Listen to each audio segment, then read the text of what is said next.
Fala pessoal, tudo bem? Começando mais um podcast Churrasquinho de Gato.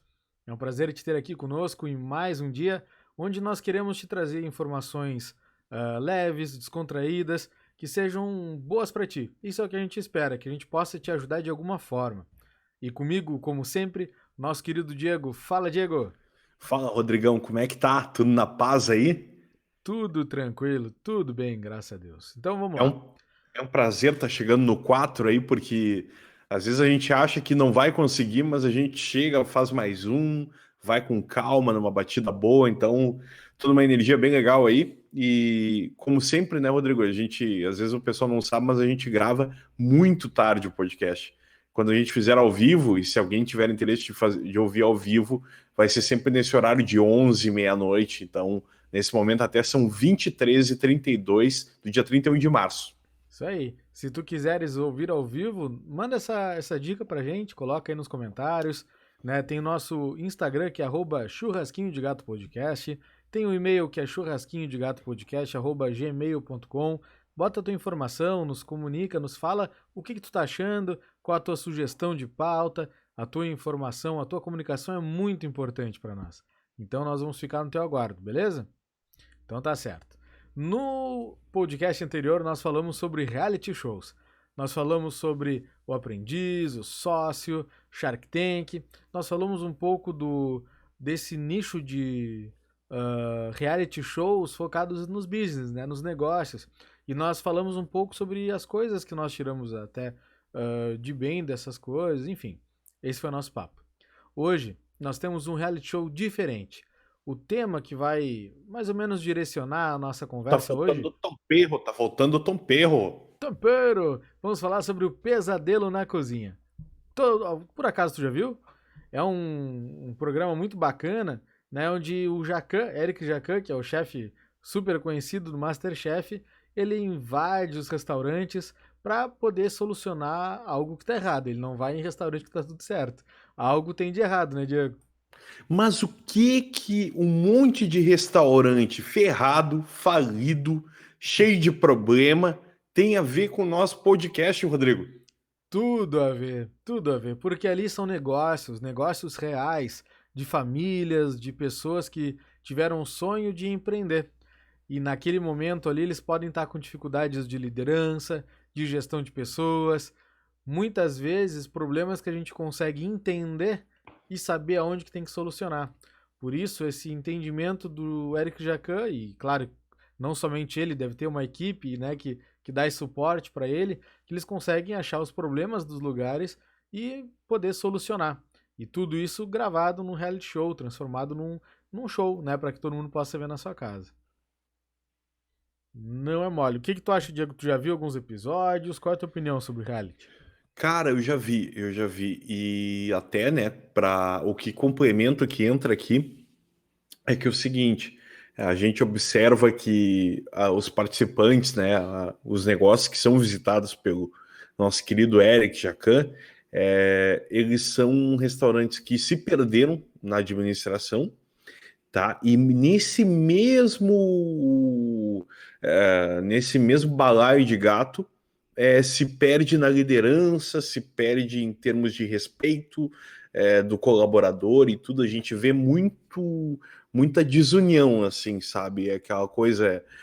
São negócios que estão não só quebrados financeiramente, com dificuldade de obter cliente, com dificuldade em atendimento, mas em muitas dificuldades em gestão de pessoas e, né, em engajamento ali para fazer o negócio rodar. Mas vamos lá que a gente vai explorar isso, é o que eu mais noto daquele reality, por isso que faz a diferença a gente trazer ele para esse fórum aqui, para explorar ele bem, né? Ele é um programa que ele aborda várias temáticas no mesmo programa, né? Com certeza. Ele tem uma estrutura pré-definida, né? Primeiramente, ele chega nos lugares para conhecer, né? Então ele senta lá, pede cardápio e desde o momento que ele chega, ele já está avaliando o local, né? Ele já está ali verificando o cardápio, o atendimento, a decoração, a estrutura, tudo, né? Ele já faz uma análise ali do cenário. E quando ele chega, ele começa a pedir os pratos para poder entender se o problema é a comida, se o problema é o atendimento, ali ele já começa a ver vários problemas, né? Ele já começa a ver uma mesa, um prato sujo, né? E isso aí para ele é inadmissível, porque ele realmente é um chefe muito conhecido e tem uma bagagem muito grande nisso. Então, se ele senta no local ali, ele já sabe o que está errado e já começa a perceber essas coisas. Então, o primeiro teste ali é a primeira impressão. Logo em seguida, ele já faz um. Não é tão escancarado isso, mas é muito visível que ele faz um saturamento ali do atendimento. Ou seja, beleza, eu comi um prato de cada vez, aí é barbada, né? Mas deixa eu ver esse restaurante lotado. E aí ele começa a colocar várias pessoas lá e as pessoas, muitas vezes, elas mostram quem são na pressão. Isso já é uma coisa interessante da gente conversar. Porque às vezes entregar as demandas que a gente tem é fácil, a gente consegue e tal, mas quando o cenário muda e é colocado pressão, algumas pessoas não aguentam. E lá no programa a gente viu alguns episódios, pessoas pedindo para sair, pessoas brigando. é, Eu acho até que no primeiro atendimento ele já dá uma pegada forte ali, né? Ele já senta ali na mesa, o cara começa a servir, me traz a tua entrada, e o cara já vem, isso aqui não tá bom. E aí já, me traz tal prato. Aí vem, isso aqui não tá no ponto, essa carne não tá no ponto, essa batata tá ruim. Então ele já dá uma estressada sozinho, cara. E é engraçado, isso é muito legal de ver. O quanto as pessoas às vezes não estão emocionalmente preparadas para lidar com alguém exigente. Porque ele não tá fazendo, ele não tá sendo mal educado, ele tá sendo sincero, direto. Não. Mas Diego aparenta uma certa má educação dele. Não, ele tá falando a verdade ali. Me serviu essa carne, não tá no ponto. Isso aqui não tá bem assado. Isso aqui não tá crocante. Isso aqui tá ruim, a apresentação tá feia. Cara, é um comentário que o cliente muitas vezes olha, ele percebe aquilo e às vezes ele não volta. Ele não vai te falar nada, mas ele não vai nem voltar. Então, Exatamente. o engraçado do Jacan é isso, que ele já na primeira, quando ele senta na mesa, o negócio nem começou a virar ainda, não virou para atender, né? Não chegou nesse momento aí de estresse, de tá cheio e tudo, ele já dá uma estressada ali no pessoal para sentir para onde vai e tudo. E, bom, a gente vai entrar daqui a pouco, mas segue teu raciocínio aí, só para dar estoque. Não, mas é isso mesmo. Ele já faz uma reclamação logo de entrada, ele já reclama das coisas, até mesmo para verificar como que eles reagem com reclamação. A gestão da reclamação é um tema que a gente já trouxe algumas vezes aqui, porque a reclamação, na teoria que eu sempre prego, até de que eu aprendi ela, é que a reclamação é importante. É importante, porque é muito fácil, como o Diego falou, tu não gostar de um prato e nunca mais voltar. É muito fácil, isso acontece muito. Mas quem reclama, ela também está acreditando que tu pode fazer uma coisa melhor. E ela está reclamando porque ela conhece de repente que tu já fez melhor do que aquilo. Ela está te dando a oportunidade de continuar sendo tua cliente. Então, se a pessoa te faz uma reclamação dessas, olha, eu vou fazer o melhor possível da próxima vez, porque essa pessoa, ela quer continuar contigo. Se não, isso aqui é ruim, então tá, nunca mais volto. E vamos ser sinceros, entre vocês que estão ouvindo, eu e o Diego, quantas vezes nós fomos em lugares que nós não gostamos e simplesmente nunca mais voltamos? Porque é mais fácil, é mais cômodo quando nós temos outras ofertas, né? Se tu pega, por exemplo, sei lá, um lanche qualquer no iFood, tu vai lá, experimentou e não gostou. No próprio iFood tem uma lista gigante. Tu pode escolher outro produto a hora que tu quer. Então, a reclamação acaba tu nem quer perder teu tempo. Mas, em compensação, a gente já caminhou quase 1 quilômetro, 1,5 quilômetros, para comer um lanche, porque era muito bom de comer lá. Então a gente Exatamente. não tinha problema nenhum em caminhar 15 minutos para chegar na lancheria. Exatamente. Porque aquela experiência foi tão boa que tu quer repetir de novo. Então a gente, claro, a gente acaba voltando também na experiência do cliente. Então todas essas coisas são importantes e são mostradas lá no programa. Né? O Jacan faz isso de propósito para ver como as pessoas reagem quando elas são pressionadas, quando elas são exigidas, quando elas sofrem alguma reclamação. Isso faz parte do programa e é muito legal de ver as reclamações. As pessoas dizendo, mas isso aqui ninguém reclamou. Mas, cara, se existe alguém pedindo ajuda, é porque não tá bom. É porque eles têm sim problemas, né? Então é muito engraçado de ver as reações das pessoas quando ele uma pessoa exigente aparece lá e começa a pedir todo o cardápio, né? É muito engraçado. E Eu a... acho Pode que falar. aparece muito, cara, quando o profissional de atendimento ele não tem treinamento nenhum, sabe? É muito visível que aquele pessoal ali, eu digo, eu não assisti muitos programas, tá? Mas eu gostei muito da dinâmica, que acaba que eu não entro tanto no YouTube para ver a série tipo Pesadelo na Cozinha. Mas eu acho muito interessante que fica gritante que falta treinamento para aquelas pessoas, que elas não têm poder de reação numa adversidade, tudo. Eu noto isso, até não sei se tu vai entrar isso mais na frente nesse assunto, tu vai, né? Imagino que sim. Mas é mais para levantar isso, o quanto faz diferença o treinamento no ambiente. Mas como isso é podcast, né? Eu já vou entrar um pouquinho e aí Claro, a gente vai esmiuçando aí. isso aí. Mas, cara, a maneira como as pessoas lidam, a gestão da emoção delas durante algum contratempo, algum problema, a necessidade de dar uma explicação para o cliente, as pessoas chegam com uma cara assim, tipo, ah, não, esse problema não é meu. Elas não vestem a camisa daquela empresa que eles estão representando para dar uma notícia ruim para o cliente, por exemplo. Eles não têm problema nenhum em botar na bunda do cara da cozinha. Chega lá, ó, o fulano lá não tá entregando lá, o pessoal da cozinha não quer fazer, tá demorando para fazer. Poxa, velho, todo mundo é uma equipe, todo mundo. E aí tu já vê essa coisa de falta de união, de coletividade aparecendo, o espírito de equipe, né? E aí, cara, eu observo muito isso aí, porque um treinamento, por mais simples que seja, ele resolveria aquele embate ali. Ah, poxa, não tá bom isso aqui, meu pedido não veio. Não, fique tranquilo, vou dar uma olhada.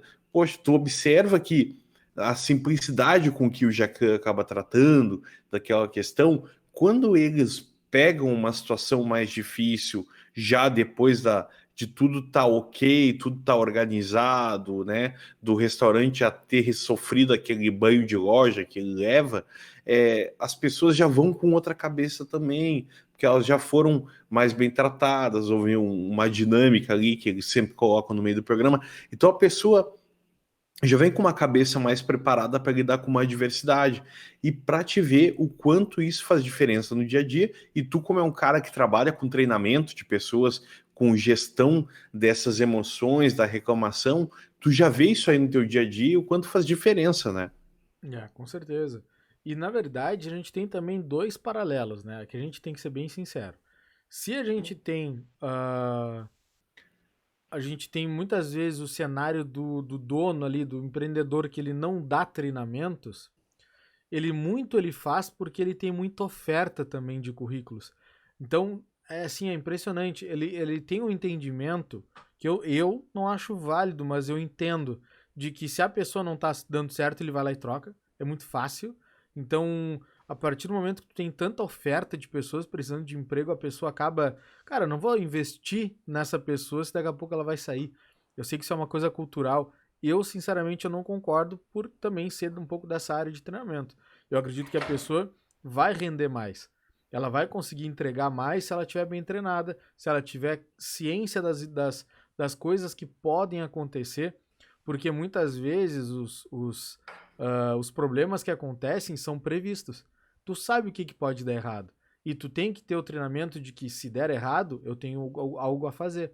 Isso faz parte do treinamento. Tu imaginar os cenários ruins e tu saber como lidar por eles. Senão fica umas barata tonta lá, ninguém sabe o que fazer.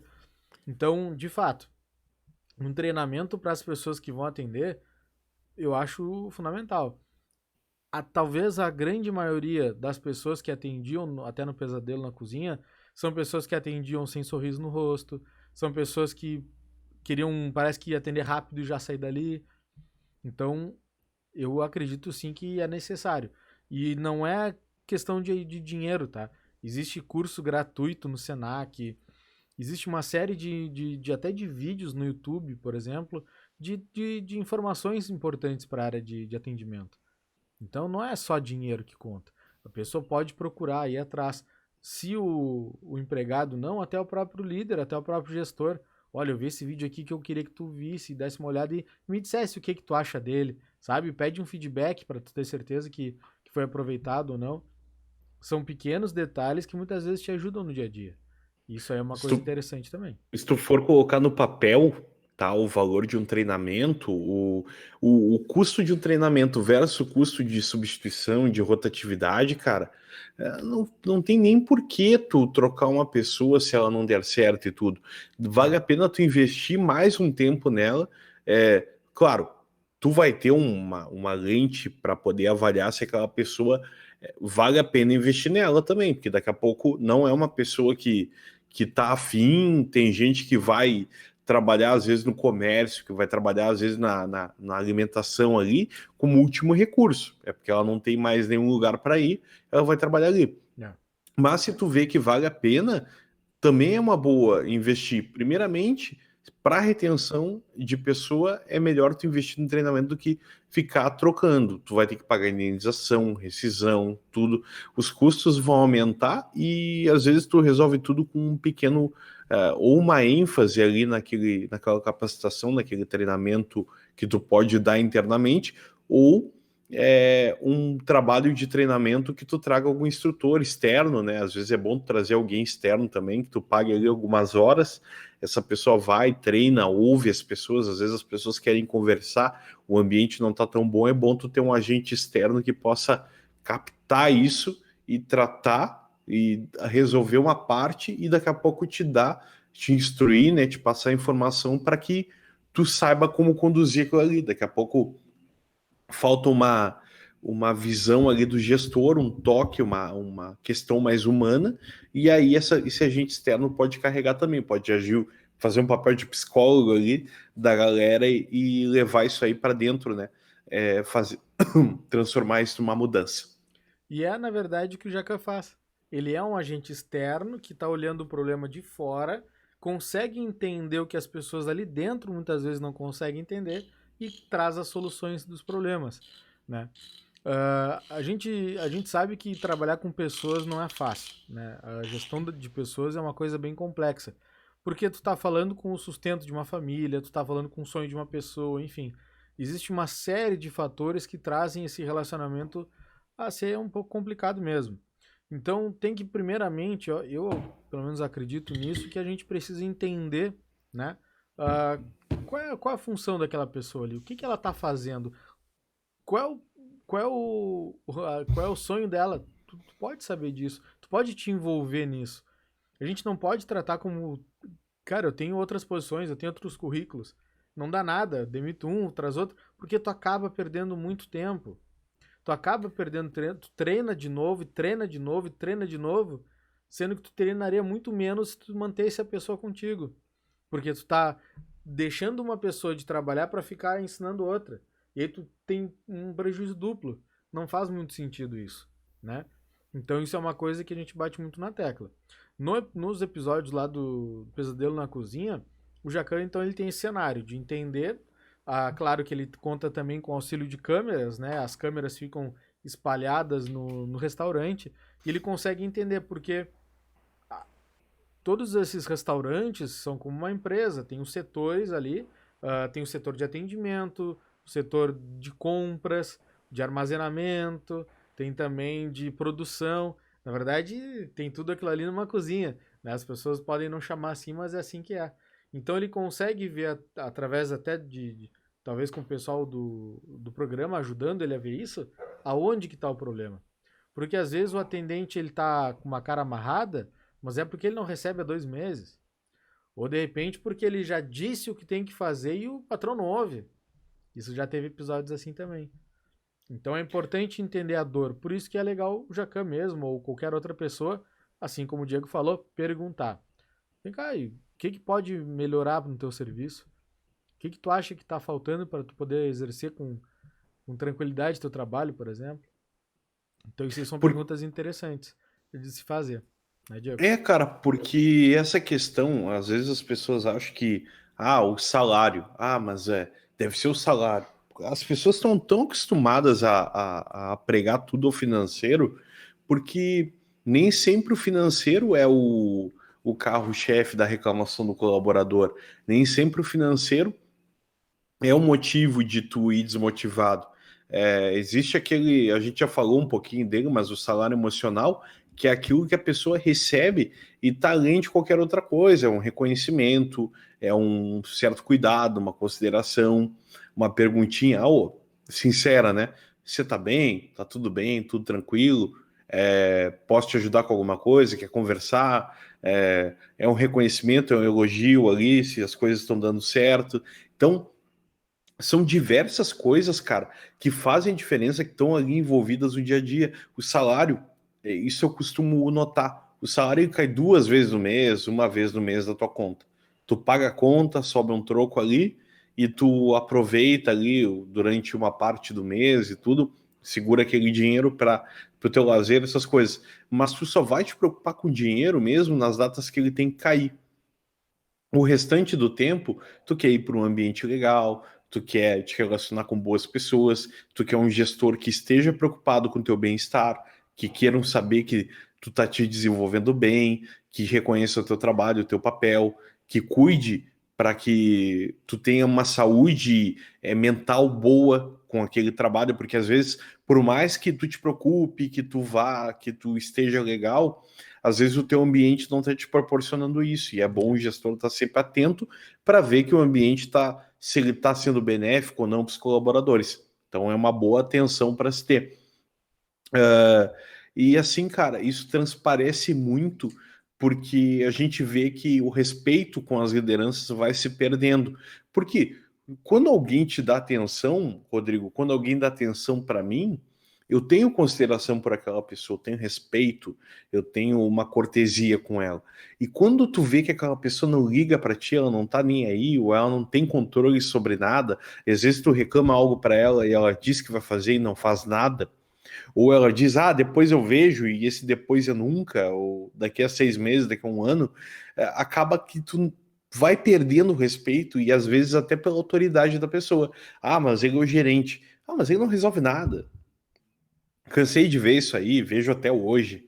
E, cara, se tu for aquele cara que para no momento que alguém te reclama alguma coisa e vai lá e diz assim, não, peraí que eu já vou resolver, vai atrás de uma resolução e aquela pessoa sente que tu tá engajado para resolver aquilo, poxa, tu ganha aquela pessoa, aquele colaborador, tá? É natural, é 1 mais 1 é igual a 2, é a coisa mais simples do mundo. Então, esse relacionamento, esse respeito entre as pessoas e tudo, que transparece muito ali, que é daquele descontrole, aquela falta de gestão, é muito disso aí, é dessa falta de confiança no teu gestor. Se tu tem um gestor, se tu tem um prefeito ruim, tu não confia no teu prefeito, se tem um presidente da república ruim, tu não consegue confiar no teu presidente, tu acaba perdendo o respeito por ele. É a mesma coisa que acontece com o pesadelo da cozinha. Não muda de um restaurante para diversas outras empresas. E esse know-how que o Jacan acaba trazendo, não só na gestão de pessoas, mas o cuidado que ele tem para mostrar que aquelas pessoas são importantes, que elas são parte integrante daquela roda, tanto a roda de produção, a roda comercial, a roda logística, que vão lá se entrelaçar essas engrenagens e girar toda aquela empresa, isso é tudo importante. Coisas que ele observa também é na questão de padronização, gestão da qualidade. Quando ele vai lá e dá uma mexida no cardápio, isso faz muita menção à qualidade. Porque ele diz assim: é melhor eu ter 6 pratos no cardápio, sendo bem feitos, que as pessoas sabem fazer de ponta a ponta, que seja algo da cartilha, do que eu ter 30 pratos que o cara sabe fazer uma parte, mas outra não sai legal, o colaborador lá não conhece para saber vender. Então, essa coisa de tu padronizar e tu te especializar em fazer poucas coisas, mas com muita qualidade, isso faz toda a diferença no negócio também, né? Com certeza, Diego, com certeza. Isso é muito conversado, muito falado realmente lá no programa, né? A gente percebe a importância das pessoas e a gente traz um paralelo do que a gente falou em alguns episódios da empresa familiar, né? Às vezes, tu tem. Pra mim, eu gosto muito desse modelo de empresa familiar. Acho bacana. Eu acho legal quando a família tá unida no propósito e tal. Só que isso acaba realmente trazendo alguns reflexos, às vezes, perigosos, como a gente pôde presenciar em alguns episódios. A pessoa que tá atendendo é filho do dono, que a esposa tá na cozinha, e aí todo mundo ali é tudo uma família. o tipo de conversa que tu tem com um pai, uma mãe ou um filho, muitas vezes é muito grossa, muito áspera. Isso na frente dos clientes é muito feio. Então isso também foi visto em alguns momentos ali que acontecia, o que o Diego falou, falta de respeito. E aí, imagina tu tá querendo almoçar ou comer alguma coisa e tem as pessoas brigando em cima de ti ali. E tu ouvindo os berros da cozinha também. Cara, isso é terrível, isso é terrível. Te confesso, Diego, que tem um lugar aqui em Pelotas que eu ia almoçar que era assim. Tu tava lá e tu ouvia os berros lá do italiano lá. Ah, que porcaria, não sei o que. Fala, xingava o filho dele lá. E a comida era Lavando a roupa maravilhosa. suja. Lavando a Hã? roupa suja. É, Lavando a roupa. Tinha até reclamando, uma, reclamando. tinha até uma lancheria ali, que o cara ia de vez em quando, que dava uns BO também, assim, que era meio família, assim, era Ah, sim, sim. marido e mulher, e às vezes dava uma encrenca ali, né? E, poxa, e ficava meio constrangedor, assim, pros clientes. Pô, o Fica que que eu tô muito fazendo constrangedor. aqui? Pô, tá louco, o que que eu tenho a ver com a tua roupa suja, cara? Não tem nada a ver, não. Cara, eu venho de empresa familiar, cara, então, poxa vida, eu trabalhei com meu pai, foi traumatizante, que o pai se tinha que botar os cachorros em horário de expediente, ele botava, não tava nem aí. Mistura tudo, né? Não É. tem. E aquilo, o cara olha, pô, é o guri, é o meu guri, meu filho, sei lá o quê. E aí o cara acha, pô, fala o que bem entende e, porra, aí rasga toda a cartilha de gestão de pessoas que eu tô falando aqui. É. Se há um exemplo, um modelo de como não fazer a gestão de pessoas, eu aprendi lá. E dali eu fui melhorando. Uhum. E com o tempo, as gestões que eu fui fazendo, tinham, né, uma boa dose de cuidado humano por causa disso, porque eu queria entender o que cada um sentia, como era, e não simplesmente dizer, ah, eu que mando, é assim que tem que ser. Não é assim que funciona, não. É, eu também tive essa experiência de empresa familiar e não é muito fácil, não. Não é barbada. Mas, meus queridos, então vamos avançar um pouquinho no assunto. Como nós falamos, a gente vê aquela parte do Jacan ali de introdução, conhecendo o lugar, né, avaliando o cardápio, reclamando um pouquinho para ver como as pessoas reagem. E aí tem a primeira pressão. Quem aqui não trabalha com pressão, né, e daqui a pouco pode se estressar, ficar um pouco confuso. E é isso que ele tenta fazer lá. Ele satura mesmo ali os lugares para ver como que eles trabalham impressão, porque é diferente tu trabalhar para fazer um prato ali que ele pede ou para fazer 30 pratos ao mesmo tempo. Então é de propósito, sim, aquele momento, é para poder verificar a pressão. E eu acho que não tem um programa que a gente veja que dá certo de início ali. Não é comum, não. Atrasos de uma hora e meia para chegar um prato, são coisas que mostram que vamos levar para a nossa parte, que a escala de produção está errada. Nesse momento a gente consegue perceber que a produção não pensou, não preparou, não planejou para grande quantidade de pessoas. Isso mostra um despreparo daquela cozinha.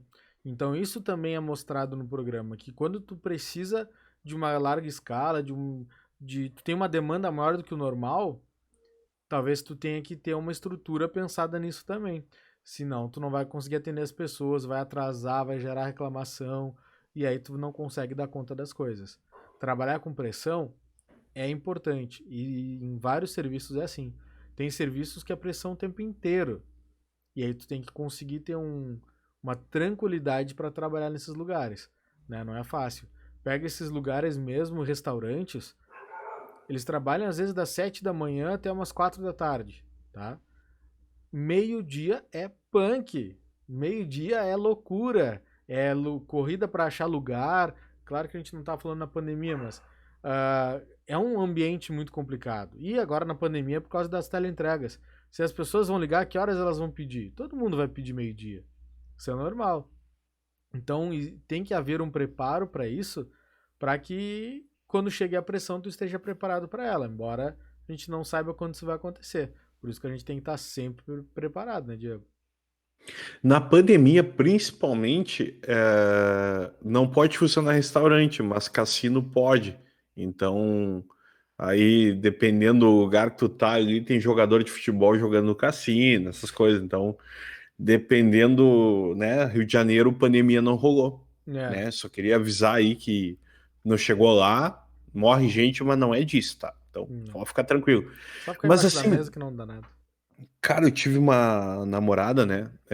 Tu conheceu até, ela era nutricionista, e cabe falar nisso, nesse assunto, agora tu falou tudo, e ela trabalhou num projeto muito grande aqui, que foi num estaleiro aqui que teve na cidade de Rio Grande.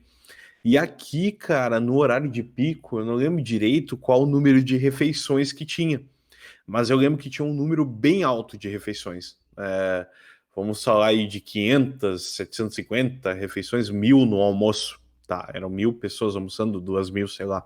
Mas isso tinha, havia tipo uma hora do show, assim, na qual entre 15 para o meio-dia até meio-dia e 45, tudo tinha que estar perfeito, tinha que estar se apresentando, não podia faltar carne, se faltasse uma carne, uma guarnição, parava a fila, os caras já ficavam olhando, ei, cadê meu bife? Cadê minha parada aqui, as iscas que acabaram, não sei o quê.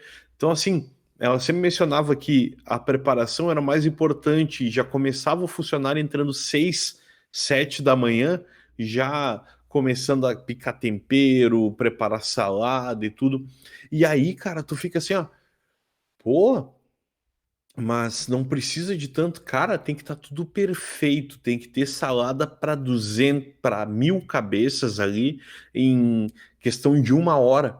Então tem que ter aquela que está ali servida, exposta. Tem que ter mais umas 3, 4, 5 montada do lado de fora, pronta para trazer. Então, assim, é a hora do show. Tudo tem que acontecer. Tipo programa ao vivo. Tem que estar lá, não sei o quê. Às vezes o Faustão dava aquela emputecida ali que os caras não tiravam o cenário, demorava para desmontar. Olha aqui os caras desmontando o cenário. É Essa por fera, causa meu. disso. Porque na hora do show, cara, tem que estar tudo 100%, tem que estar tudo acontecendo. Então, existem muitos problemas, assim, ó, quando a gente fala de just in time, porque isso a gente está falando. Eu trabalhei muito em fábrica, em produção, o cara tinha que fazer a sequência de produção por dia ali, mandava tudo organizadinho para encaixar, para a formulação certa e tudo, para entrar tudo no mesmo, numa sequência de aproveitamento de maquinário, de aproveitamento de componente, de otimização, inclusive de invase. Então, assim, entravam vários critérios para que aquilo tudo saísse perfeito e obtivesse um cenário de maximização. Teve até um professor, um cara maravilhoso, chamado André Lungaray, que me deu aula na FURG, e ele falava de pesquisa operacional. A cadeira dele era dedicada a nos mostrar conceitos de maximização, né, no caso de produção, como eu vou criar um cenário no qual a minha produção vai maximizar a produtividade dela, vai chegar no maior índice de aproveitamento possível, e também existiam cenários de minimização de custo. Essas coisas acabam andando lado a lado, mas assim, é muito importante a gente olhar como pode otimizar muita coisa. Eu já percebi uma coisa, vamos dizer assim, lancherias. Existe um lanche aqui que ele sai muito nas lancherias de Rio Grande, que é o bauru de filé. Então os caras eles estão sempre fritando filé. O tempo todo. Eles estão na chapa, tem filé fritando enlouquecidamente. Ah, mas tá fritando filé. Porque sempre tem lanche de filé saindo. Então, a cada 10 lanches que a lancheria apronta, 2, 3 são de filé. Isso é certo. Então, deixa o filé rolando ali, vai completando, o pãozinho tá feito ali, a salada tá colocada dentro, vai lá, frita, bota o filé, puf, já sai o lanche em 15, 20 minutos. Tá tudo certo, entende? Uhum. Então, isso é muito importante. Tu falou em produção, me veio toda essa novela na cabeça aí que eu precisava despejar aqui, porque hoje eu tô super elucidado, então eu posso Ó. colocar muita coisa. O uísque não pegou tanto ainda. Ah, então tá bom, vamos aproveitar. Mas o que o Diego falou, eu concordo totalmente, Diego. E é muito legal a gente perceber isso na vida real, no sentido de lancherias e restaurantes, por exemplo, como tu falou. Se a gente for analisar, como é que a gente maximiza a produção e minimiza custos, né? Por exemplo, mantendo a mesma base nas duas coisas. Por exemplo, numa lancheria, a maioria dos meus lanches vai ser pão, tomate, alface, milho, ervilha, maionese e aí vai entrar a carne como diferencial, mas a base é a mesma de todos. Num restaurante, eu vou ter lá arroz, feijão, salada, aí daqui a pouco uma carne, ou daqui a pouco uma coisa diferente. mas não é muita coisa que varia. Tu pode ter um cardápio gigante, mas de fato o que vai mudar, muitas vezes é só a proteína ali, é só a carne. Então tu já sabe que tu vai ter que deixar muito, é o que a gente chama de mise en place, né? Para quem gosta do tema. Tu tem que deixar já muita coisa cortada, muita coisa preparada, lavada ali, as saladas, né? Tem que deixar tudo pronto. E tu tem que pensar como que eu minimizo. Muitas vezes é só manter refrigerado. Então tu consegue entender o teu cenário, e é importante isso, porque eu passava por esse dilema que eu comentei com vocês no nosso episódio do churrasquinho, né, do espetinho. A carne é uma coisa muito delicada, e no meu caso era só o que eu tinha, na verdade. Então eu oferecia carne. E naquele momento ali, se eu não vendesse, eu não podia ficar trazendo no outro dia. Então eu tinha que imaginar o cenário de clima, de para ver se estava frio, se estava quente, mais ou menos eu entender se era início de mês, final de mês, né? E eu ia colocando ou não colocando espetinhos, porque se eu colocasse e não vendesse, era prejuízo. Não é que eu não ganhei lucro, não, era um prejuízo, porque aquela carne não ia poder voltar. Então, nos restaurantes, nas lancherias, a gente tem esse cálculo assim. É difícil? Claro que é difícil. Mas aí tu vai, como a gente falou, tu vai ter que ir administrando isso. Às vezes, a carne, por exemplo, tu fez lá uma carne com frango, era massa e frango, e tu não vendeu todo o frango. Então tu pode pegar esse frango, desfiar e no outro dia vir numa salada de maionese com frango, por exemplo. Isso é produção, isso é minimação, diminuir custo. Minimização, É, minimização. isso aí. Então, tu tá diminuindo teus custos usando a inteligência para que tu tenha um produto que tu consiga trazer no outro dia.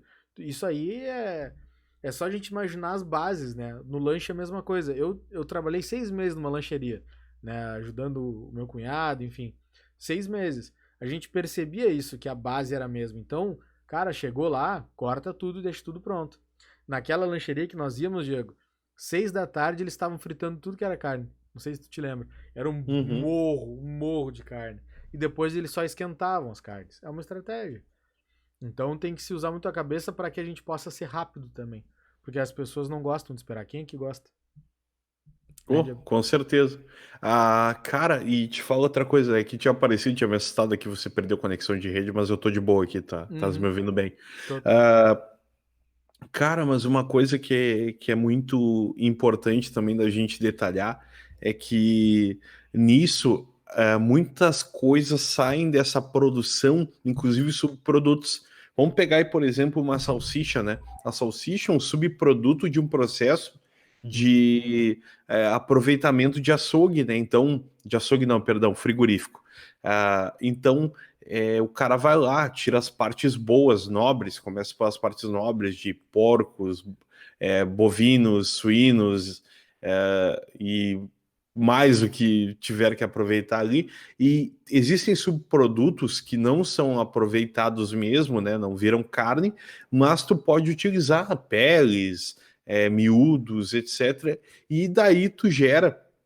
Para não falar mais coisa, né, Rodrigo? Senão as pessoas param de comer salsicha. Mas É, assim, bala de isso gosto. gera esse subproduto. Então, toda indústria ela tem um processo de aproveitamento e reciclo de tudo que ela utiliza durante a produção.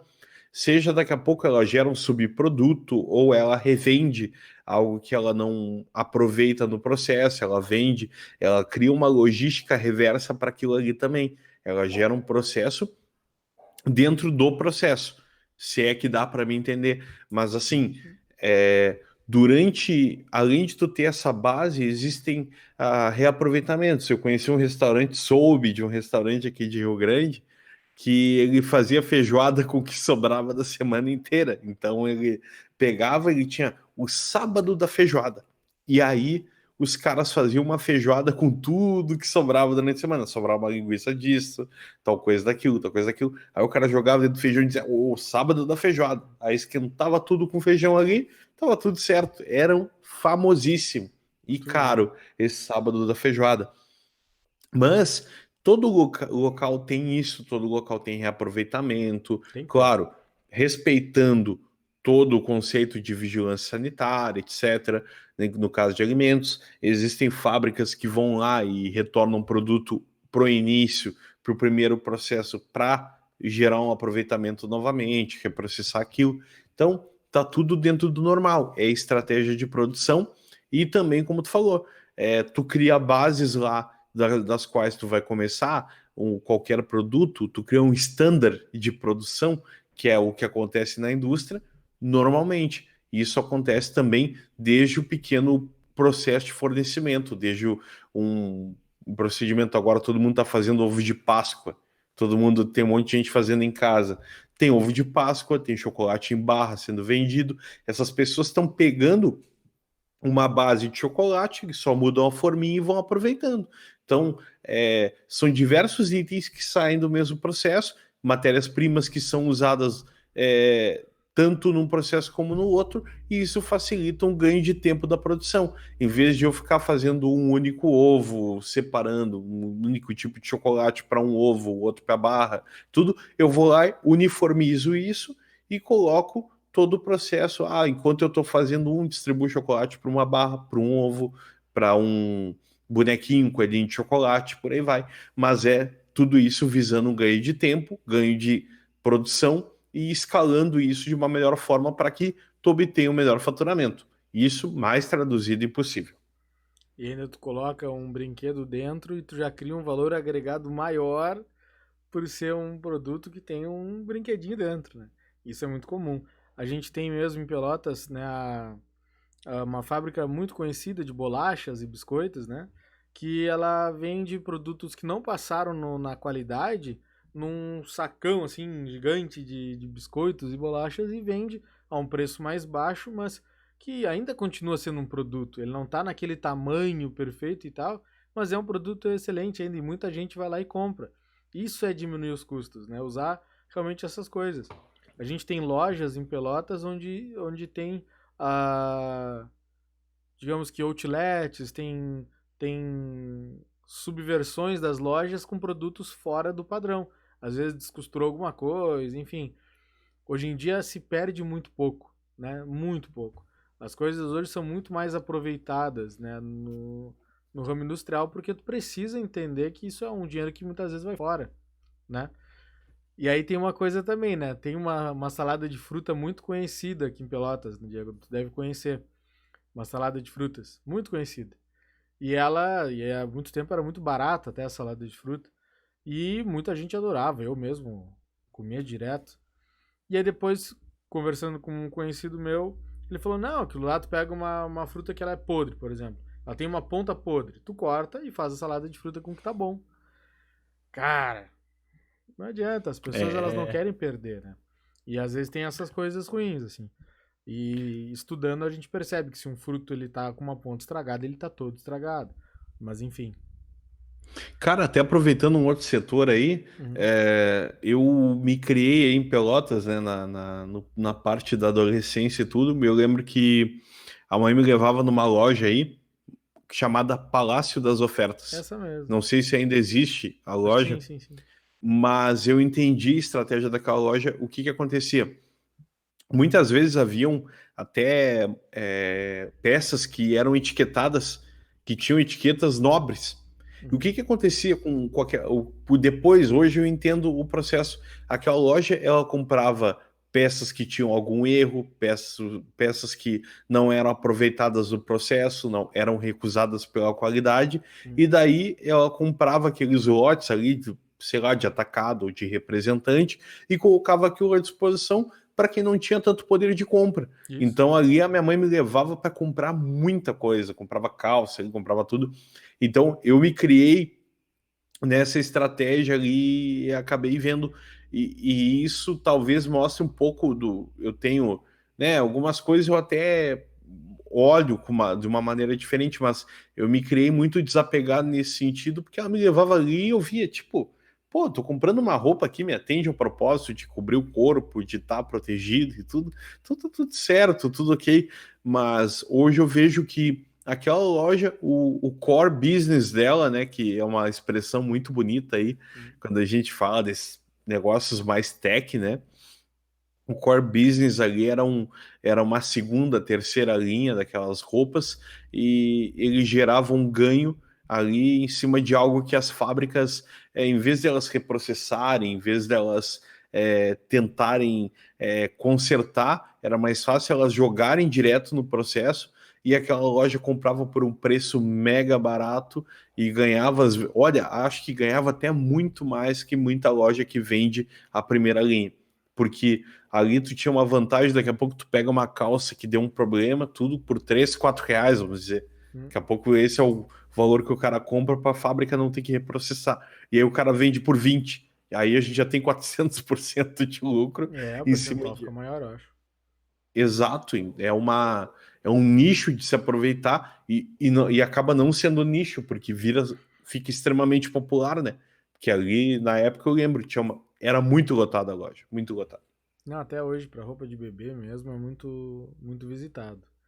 Mas com certeza, a gente falou de alguns momentos já do programa, né? A gente já falou sobre pressão, início, críticas, enfim. E depois dessa pressão, tem a análise, né, do Jaculi. Né? Ele pega as pessoas e primeiro que ele já pôde presenciar através da pressão aonde estão os problemas. Muitas vezes no relacionamento entre as pessoas. Ali ele conseguia achar a maioria dos conflitos, né, de todos os episódios. A terceira temporada ela começou e nós não estamos levando em consideração ainda, porque eu e o Diego nós não vimos, tá? Então a gente está falando sempre das duas primeiras temporadas. Então a gente viu que a maioria dos problemas eram de relacionamentos. Pessoas que não respeitavam os patrões, patrões que eram muito grossos, falavam muito feio assim com as pessoas. E às vezes, porque aquelas pessoas elas gritavam, é porque elas tinham um problema interior que não sabia, que elas escondiam, que ela de repente, eu me lembro de pessoas lá que elas, cara, elas lutavam muito para poder estar lá, né? Iam para casa a pé. Eu me lembro de uma história de uma mulher até que ela tinha pegar ônibus e tudo para ir lá no negócio dela e era muito difícil com filho e mãe mais idosa e tal, e as pessoas não sabiam dessa dor dela. Elas só viam lá o lado dela, exigente e tal, e não conseguiam ter a tal da empatia. Então, se a gente conhece com quem a gente está trabalhando, às vezes é mais fácil da gente lidar com essas coisas também, né? Então, isso aí é uma das coisas muito importantes. Conflitos, eles podem existir, mas eles precisam ser tratados. Isso é uma das coisas que mostra também nos episódios do Pesadelo na Cozinha. O que tu acha desses conflitos, Diego?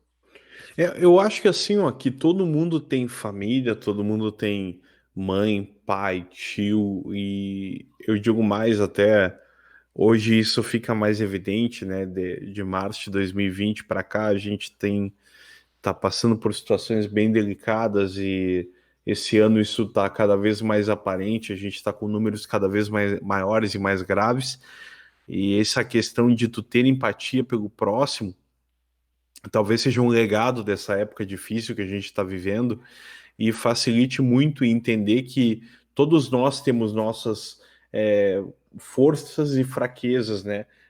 Dentro das nossas famílias, etc.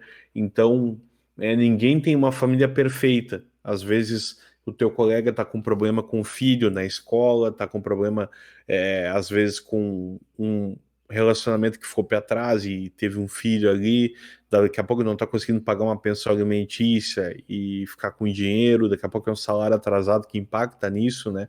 Então, assim, eu acho que o que mais torna a gente humano é a gente saber que todas as outras pessoas com quem a gente interage são tão humanas quanto a gente. Elas têm problemas, têm tristezas, têm momentos de felicidade, todos merecem, Uhum. principalmente, mas quando a gente se depara e vê que a outra pessoa também pode estar vivendo uma coisa assim, a gente ganha a habilidade de entender reações, entender atos, né, como as pessoas agem. Então, uma das coisas que eu mais aprendi nesses últimos tempos, eu sempre digo que depois dos 30, eu só tenho 32, tá? Para ti que pode achar que eu tô muito velho, eu só tenho 32. E depois dos 30, principalmente, eu comecei a fazer a realizar uma atividade muito interessante, que é me perguntar o porquê. Porque não basta para não julgar, tá? Porque por que que eu faço isso? Para eu não sair por aí pré-julgando os outros, entendendo o que eu quero entender sobre a atitude alheia. Então, quando acontece alguma coisa chata, tá? Uma coisa chata com no meu dia a dia e daqui a pouco isso pode ser passível de um julgamento, eu paro e pergunto, tá, mas o que que levou o Rodrigo a fazer isso? O que que levou o Rodrigo a demorar a responder o meu WhatsApp? O que que levou o Rodrigo a não querer gravar o podcast hoje? Tá, não, isso hipoteticamente, tá? O que levou a minha família a alguém da minha família lidar dessa forma, porque eu respondi assim? E diversas outras coisas. Hoje, para eu evitar esse tipo de julgamento e também para que eu dê tempo ao tempo para ver, esperar as coisas acontecerem, porque às vezes eu tô num ritmo mais rápido que a pessoa e a pessoa não está podendo corresponder naquele momento desse jeito, do jeito que eu gostaria. Então, o que falta muito para a gente é entender as razões de comportamentos do outro, as razões de daqui a pouco alguém tá calado, as razões de alguém não tá produzindo no trabalho. Então, essa falta de empatia, isso prejudica a gente na visão como gestor de pessoas, como dono de negócio, como amigo, como pai, como irmão, primo, etc. Eu como colega, principalmente. Então, antes de tu pensar, isso é um conselho que eu deixo para quem está ouvindo o podcast e quem, com muita gratidão da minha pessoa, já está aí no minuto 50, mais ou menos.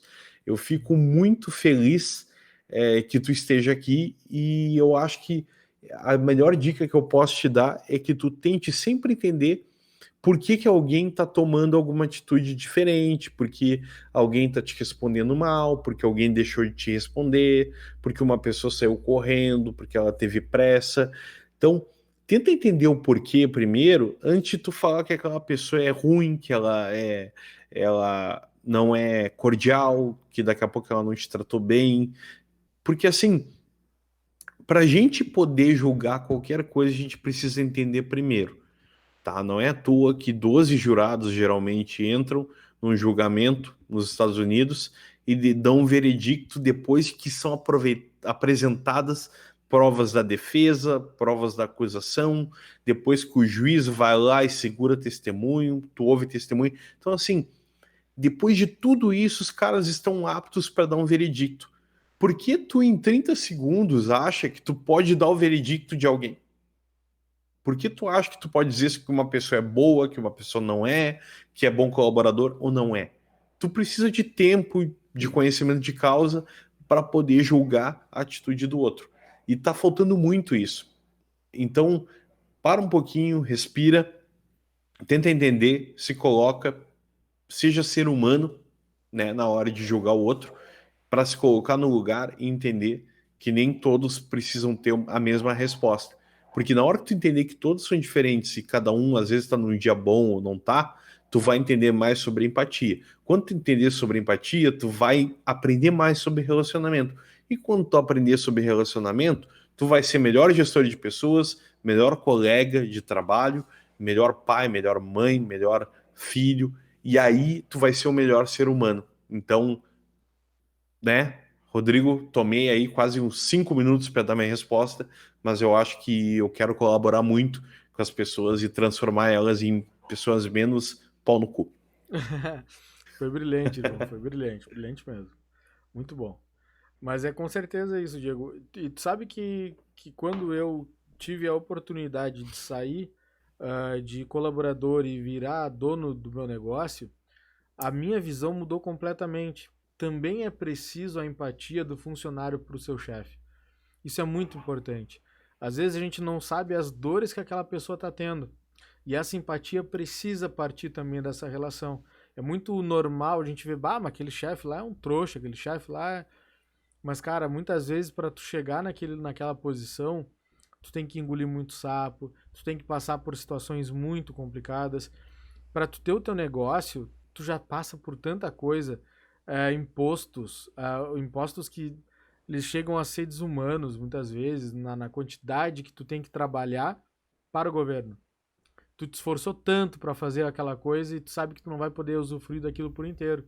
Uma parte tu tem que deixar para os governantes, que muitas vezes te dificultaram ainda para tu ter um alvará, alguma coisa assim.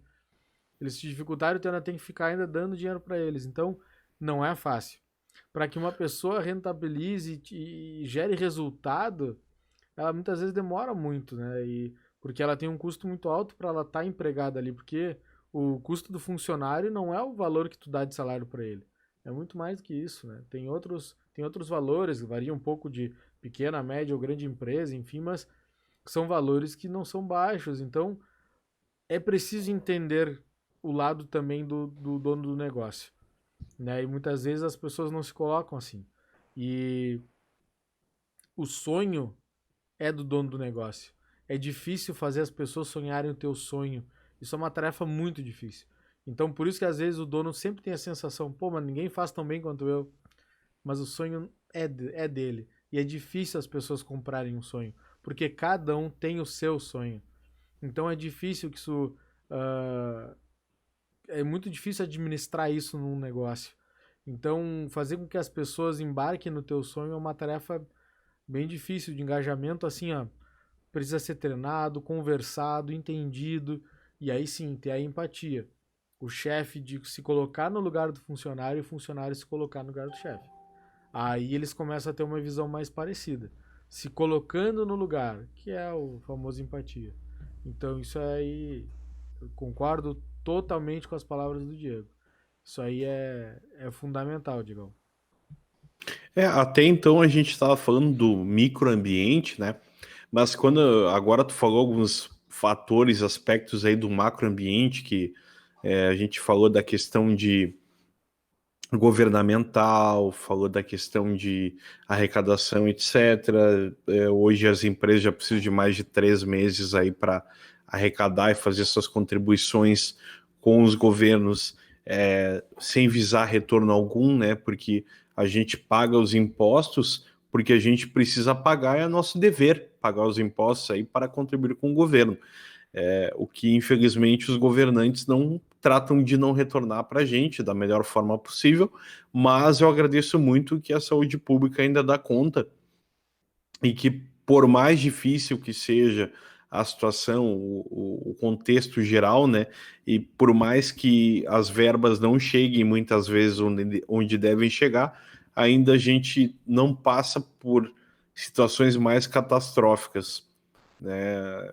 É óbvio que a gente ainda passa por situações bem difíceis em muitos setores, mas ainda a gente não está num nível que o país foi para o saco geral, né? A gente está ainda numa situação mediana, e isso eu te digo que talvez não tenhamos ainda enquanto estivermos vivos, né, Rodrigo? Nossos 32 anos aí, a gente talvez chegue nos 80, termine a vida e não encontre aí no governo que vá resolver isso, que vá aplicar direito, tudo. Acho que precisa de muita maturidade, muita experiência de voto. A população precisa acreditar muito no poder da democracia para poder chegar em algum lugar.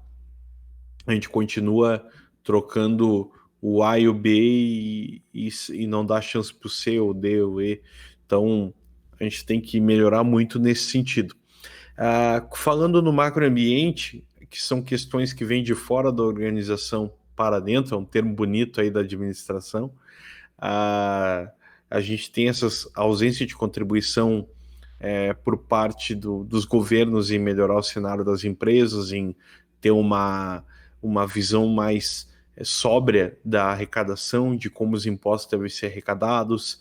Existe muita vontade do governo em se apropriar da lucratividade das empresas para fazer o que bem entende, porque é óbvio que o que roda a máquina pública é a arrecadação. Então, não existe você que está aí indignado com poder, com capitalismo, tal, tal, tal, quem está pagando a tua indignação é a iniciativa privada. Então, para ter governo, tem que ter empresa pagando imposto. Não tem como essa máquina girar, esse elefantinho pesado chamado Brasil, sem ter a contribuição do pequeno e médio empresário. Geralmente do micro e pequeno, tá? Que são os que mais empregam, são os que mais pagam, que estão no Simples Nacional e por aí vai. Tem as outras questões, que são a socioambiental, que ainda é muito pouco trabalhado no Brasil, a gente tem muito pouca ênfase em trabalhar isso, porque a gente não tem nem saneamento básico, não tem estrutura aqui.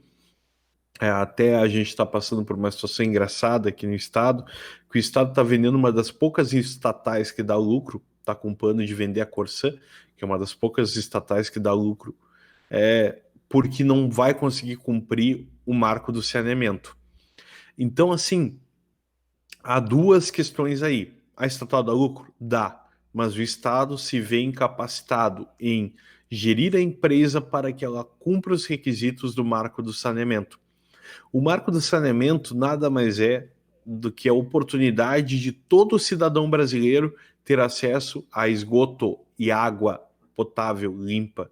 E isso, por mais que você esteja na sua realidade, com água limpa, bonita, saindo na torneira, com seu esgoto indo para algum lugar, existem muitos lugares no Brasil que não têm essa condição, incluindo aqui no Rio Grande do Sul. É que assim, às vezes a gente está tão alheio à nossa realidade, à realidade da população carente, que não sabe que tem gente que não tem acesso a nenhum esgoto. Então, esse marco, por mais nefasto que ele seja, porque o governo está privatizando a água, não sei o que, não sei o que, não sei o que, cara, é para avisar uma oportunidade daquela pessoa que não tem acesso nenhum à água limpa ou a jogar os seus detritos fora, a chegar numa possibilidade de ter decência, né? Então, às vezes, assim, por mais que as pessoas queiram que governos facilitem, que deem dinheiro, que isso ou aquilo, tá faltando dar o mínimo para as pessoas, que é essa dignidade. Então, seguindo aí pela linha que eu estou falando de macroambiente, temos o aspecto legal também, político legal, temos pessoas legislando no sentido de atrapalharem, dificultarem empresários, microempresários de realizar suas atividades, fecharem seus negócios, criarem barreiras para que eles não penetrem no mercado, existe também. Então, esse aspecto macroambiental, além dele ser um bocado injusto, ingrato muitas vezes, ele também dificulta as empresas de terem maior tempo de sobrevivência. As estatísticas sempre mostram aí entre 2 e 3 anos o tempo máximo de sobrevivência de uma empresa. Por quê? Porque o macroambiente vai castigando tanto, às vezes não é nem o microambiente, mas é um macroambiente em termos de arrecadação, em termos de proibição, em termos de dificuldade de liberação de alvará, em termos de justiça trabalhista, que muitas vezes dá ganho de causa para causas que não deveriam ser ganhas. Também existe isso aí. Ninguém é contra a justiça trabalhista, a gente só é a favor de uma justiça que dê aquilo que é preciso para um colaborador, e não exageros e não excessos, que muitas vezes as empresas sentem essa pancada de ter que pagar por um excesso e daqui a pouco é um último suspiro que a empresa está dando e ela vai estar ali fechando as portas também. Voltando, temos todos esses aspectos acontecendo em torno do macroambiente e ainda temos um cenário de pandemia, né, Rodrigo? Então agora eu vou tomar um golinho aqui e aí tu segue falando, porque eu acho que eu falei mais uns 5 minutos de novo. Tá tranquilo, Diegão. Toda informação é muito válida. E para aquelas pessoas que elas dizem que não gostam de política, a gente precisa ter um pouco de cuidado. Porque se a gente não gosta, a gente acaba sendo governado por quem gosta. E essas pessoas vão definir todo o nosso futuro, toda a taxa tributária, muitas vezes, tudo aquilo que envolve a nossa vida vai ser determinado pelos políticos. Então, se a gente não entender, se a gente não até mesmo lutar pelo que a gente acredita, a gente vai ter que ser governado por quem gosta, por quem se envolve e por quem toma a frente. Então é interessante a gente conseguir se posicionar, a gente conseguir entender o cenário e a partir disso a gente poder tirar o melhor proveito possível da parte política. Diegão, a gente Deixa vai eu te falar chegando. mais um. Pode falar. Não, eu vou até falar uma coisa, agora tu fala uma coisa. Quem não se preocupa com política acaba sendo governado por quem gosta. E me lembrou de uma coisa chamada, abre aspas, povo que não tem virtude acaba por ser escravo. Isso aí é o trecho do hino rio-grandense, para quem não é gaúcho. E isso aí foi discutido agora no início desse ano por vereadores de Porto Alegre, até onde eu sei, de um partido de esquerda. Não faz diferença para mim, tá? Porque a classe política é vergonhosa de maneira geral, tá? Existem poucos exemplos que se salvam, mas o que eu me refiro aí é a uma causa progressista que é a esquerda tá se preocupando com um trecho de hino, tá? E tá ignorando diversas outras coisas, diversas barreiras, diversas dificuldades que há para a população carente, para daqui a pouco pessoas terem acesso a determinadas outras coisas, em vez de tu tá te preocupando em facilitar a vida das pessoas que estão vivendo dificuldades, que estão em momentos complicados, o cara tá se preocupando com um trecho de hino que foi escrito há não sei quantos anos, tá? E fazendo referência não à questão de ser escravo, que a escravatura não condicionando como uma condição ruim a ser da população negra, e sim condicionando que em uma época na qual um hino mencionava feitos de bravura, feitos de guerra, a condição de ser escravo se refere a se submeter a uma outra, a um conquistador, se submeter a uma colonização de outras pessoas. Então, eu acho que no momento que a gente pode ser útil, produtivo, enquanto a gente encara um mandato de 4 anos, tu te preocupar com uma letra de hino ou com o nome de rua, etc., nada mais é do que tu gastar dinheiro público em besteira. Vai continuar sendo gasto em besteira. O dinheiro que eu pago de imposto para sustentar vocês, tá? Vocês vereadores, vocês deputados, seja lá o que for, o dinheiro que eu pago, que o Rodrigo paga, e toda essa arrecadação que a gente faz, tanto em imposto de empresa quanto contra-cheque, isso tudo vai para o saco e sem destino algum quando tu te preocupa com causa trouxa, causa que não vai para lugar nenhum. Em vez de tu te preocupar com a alimentação do povo, em fiscalizar o orçamento, fiscalizar se a escola pública está recebendo merenda, se está chegando lá aquele valor de orçamento na Secretaria de Educação, na Secretaria do Município ou na Secretaria do Estado, tu tá te preocupando com trecho de hino. Isso aí é rasgar dinheiro, isso é perder tempo com besteira, no lugar de estar se preocupando com o bem-estar, com o bem comum da tua população. Então, assim, cuida com quem vocês elegem, com quem vocês votam, porque daqui a pouco tu tá elegendo um. Não vou nem falar porque eu não posso me referir assim, né, a autoridades políticas, mas não pode colocar gente que não tem capacidade intelectual de melhorar a tua vida, de melhorar a vida do teu amigo, teu vizinho, da população carente da tua cidade. Tem que tomar cuidado e não colocar gente sem capacidade lá, porque senão é 4 anos perdidos, é um monte de gente mamando na teta pública que não vai resolver porcaria nenhuma. Eu encerro por aqui, o Rodrigo pode fechar o programa ou acrescentar aí e fechar, tá bom? Não, mas é isso aí, Diegão. Até porque essas pessoas são definidas representantes do povo, né? Os vereadores, eles têm um papel principal de fiscalização do prefeito. Vamos ser bem simples. Eles têm que fiscalizar o que a prefeitura vem fazendo e tudo mais. E esse papel, ele é muito importante. Agora, quando a gente destoa para assuntos que queiram apenas chamar a atenção, realmente não é produtivo, não é propositivo. E isso pode realmente atrasar as pautas que de verdade são importantes e necessárias, né? Que tem que ser tratada em todas as cidades, com certeza. Parar Mas com a lacração, né? tem coisa que é muita lacração. E até, na verdade, foi levado mais até pro lado racista ainda, né? Então, acho que não era bem esse o entendimento. O Big Brother já mostrou, né, Rodrigo, que não ninguém tá com muita paciência mais para isso, né, de ter que É, estar lacrando com tudo, polemizando qualquer coisa, né? claro que existem essas pautas, mas nem tudo é essas pautas. É bem isso aí. E finalizando então a parte do nosso assunto principal, então no Pesadelo na Cozinha, que é o que norteou o nosso episódio de hoje, nós falamos de todas as etapas do programa até a finalização, que é quando chegam as pessoas e já está tudo estruturado. Dessa parte, claro que não tem muito o que falar, é apenas aproveitar aquela transformação que teve no local, porque às vezes o visual faz muita diferença. Então o Jacan ele troca cardápio, ele troca decoração, para que as pessoas tenham uma outra impressão ao entrar no local, seja mais agradável a elas aquilo. E claro, pensando no cardápio no sentido de elevar um pouco o local também, porque assim ele consegue até mesmo ter uma qualidade e uma visibilidade maior.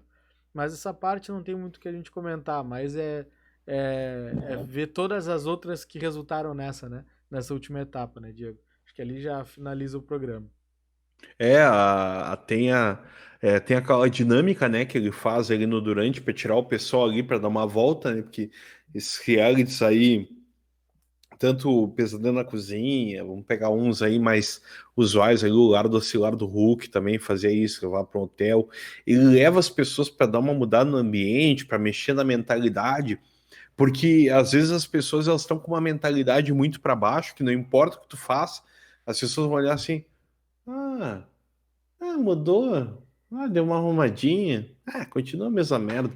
Sabe? Porque quem tá com mentalidade para baixo, e vocês vão ver isso na família de vocês, nos amigos e tudo, às vezes os caras estão tão para baixo que se tu chegar ali e dar R$ 1.000 na mão do cara, o cara vai dizer assim, pá, mas podia ser 2.000, né? É, Então, assim, quando a pessoa tá com a mentalidade para baixo, não há o que levante ela. Mas quando tu troca o ambiente, dá uma experiência diferenciada, dá um impacto ali, e tu aí é consegue forte. dar esse impulso de união aí, como eles fazem ali no Pesadelo na Cozinha, faz com que eles venham com outra cabeça pro lugar. Eles já olham, já recebem aquilo bem. E como o Rodrigo falou, é uma reestilizada que faz as pessoas que estão ali do lado de fora, elas possam assim, ué, mudou ou é novo? Porque aí daqui a pouco tu vai te interrogar e tu vai chegar assim, mas vou comer aí. Vamos ver como é que tá. Daqui a pouco eles inovaram, mexeram, melhoraram o negócio. Até quem teve aquela má impressão lá atrás pode voltar ali daqui a pouco constatar uma novidade, né? É uma segunda chance para aquele local, né, Rodrigo? É isso que eu ia falar. A experiência já existe na cabeça das pessoas. Ela foi negativa, mas agora eu tô vendo que tem mudança. Se eu tô vendo uma mudança, pode ser que tudo tenha mudado. Então eu vou experimentar. E as pessoas agora se dão ao direito de experimentar novamente. Isso toda a comunidade ali, né? Então sempre que tu muda alguma coisa nesse sentido, tu causa essa sensação de mudança, as pessoas tendem a querer mudar também a sensação delas. E elas acabam experimentando de novo. Então isso é muito comum de acontecer, né? De tu mudar alguma coisa ali, né? Por que as pessoas botam na frente de algumas coisas? Vocês já viram? Sob nova direção? Já viram isso? Isso quer dizer que a pessoa está mostrando para as outras que o que era não é mais e que é diferente. Então, se é diferente, eu tenho que experimentar.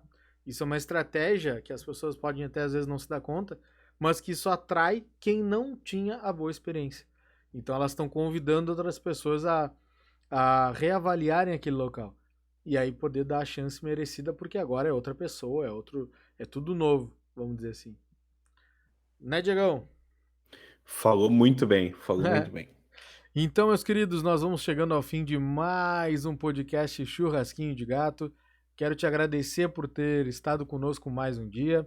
Obrigado por chegar aqui, chegar até aqui. E se tu chegou, por favor, comenta pra gente. Diz assim, cheguei até o final, sou um vitorioso. Bota alguma coisa que nos remeta a isso, pra gente ter essa boa impressão de que estão nos vendo, estão nos ouvindo e que estão gostando ou não. Pode botar alguma crítica que com certeza vai ser construtivo pra gente. Diegão, muito obrigado, meu querido. Valeu mais uma vez. Agradeço muito a todos que chegaram até aqui, como tu falou. Eu agradeço a todos que não só chegaram até aqui nesse episódio, mas chegaram lá do episódio 1 da primeira temporada até aqui. Vocês são mega especiais. Tem algumas pessoas aí que eu sei que estão chegando aí, que é o Josias, que daqui a pouco o Matheus está se atualizando aí, está chegando também. São duas pessoas que conversam bastante e que com certeza fazem a diferença. Não sei se tem alguém que entra direto contigo aí, Rodrigo. O pessoal comenta também, o pessoal, uns amigos mais próximos, mas eles podem também, se quiser, nos adicionar também pessoalmente, né? Bota o teu Instagram aí, Diego, diz pro pessoal qual é o teu Instagram.